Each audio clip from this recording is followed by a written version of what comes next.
Thank you for joining us for On Call for All Kids. This is a weekly segment we have here at Johns Hopkins All Children's Hospital where we're speaking with our experts about timely topics in pediatric healthcare. Today's topic is a very personal, kind of private, but a very important one. We're discussing depression and suicide today. Here are today's top 3 takeaways. How common suicide and depression are among youth today, how to identify signs and symptoms in your child or teen, and when to seek professional help. With me, I am joined by Dr. Jennifer Katzenstein. She is the Director of Psychology and Neuropsychology here at Johns Hopkins All Children's. And Dr. Katzenstein, this is not necessarily a topic we want to discuss, but that's the thing, is something we need to discuss. Absolutely. So thank you so much for being here Thanks today. for having me. How common is depression and suicide in our youth today? Yeah, depression is relatively common and on the rise as well. Approximately 1 in 8 children and adolescents will experience signs and symptoms of depression and potentially be diagnosed with a major depressive disorder. As parents, what should we be looking for in our children as far as symptoms of depression and even suicidal thoughts in children and adolescents? So in terms of depression, we want to be looking for changes in behavior, seeming more down, sad, tearful. Often irritability is a major sign as well. So more volatile moods, ups and downs in our moods, being more easily irritated, frustrated, or set off, as well as changes in our behavior and routines, not finding as much pleasure in previously enjoyed activities, and also changes in friend groups and activities of daily living, like taking care of ourselves. How do we then maybe have that conversation with them to dig deeper as to what's going on? How do you dig deeper to see if your children are really having those suicidal thoughts? And especially with suicidal thoughts, if a child does express concerns, or an adolescent, teenager, young adult, with wanting to hurt themselves, thinking about thoughts of death or what it would be like if they weren't there anymore, listening carefully and thoughtfully.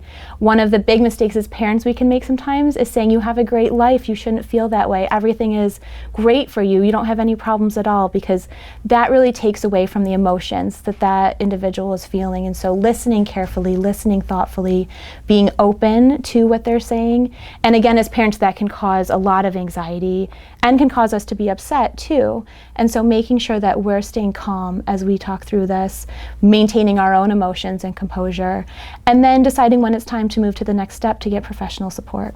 Yeah, what if I am a parent, I'm concerned about my child's thoughts about death? If we get into that topic about death and you're like, oh, I don't know if I like what's coming out of my child's mouth or their thought process. A great first step is to talk to your pediatrician, find out what resources are available. If we do have thoughts of death or not being here anymore, and potentially a plan as well, we want to make sure that the home is safe, that all the environments for that child are safe, that there aren't access to things like knives or guns that could potentially be harmful to them, maintaining medications in a safe, locked place, and also thinking about other means that child could hurt themselves.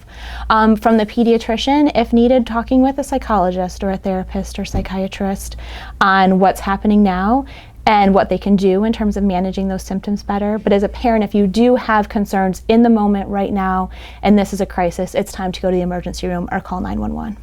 And there are immediate resources available to us as well. So the crisis text line. The crisis text line, yep, where you can text HOME to 741-741.